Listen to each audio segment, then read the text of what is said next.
My name is Chef Josh Espinosa. I am the chef and owner of Sampa, Los Angeles. I am cooking pork belly sisig with lee kum kee honey sriracha and lee kum kee chili crisp. Growing up as a Filipino, there's a lot of Asian product that my mother loved to use. Opening up the cupboard, you always see the red label of lee kum kee, from sriracha to oyster sauce, hoisin sauce, and I use that in my restaurant today. The Filipino cuisine is also a mixture of like Spanish and Chinese, so we do a lot of different cultures, cuisines into our restaurant. Now that the pork is done, we're going to transition to making our mother sauce for sisig.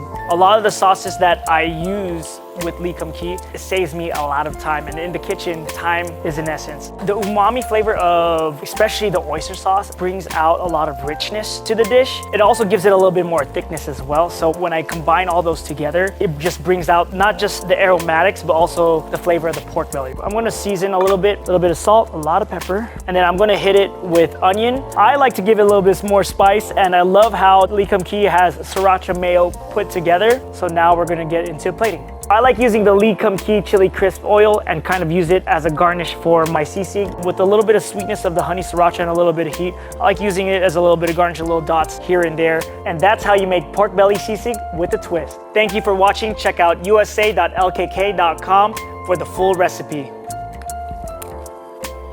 It's fire.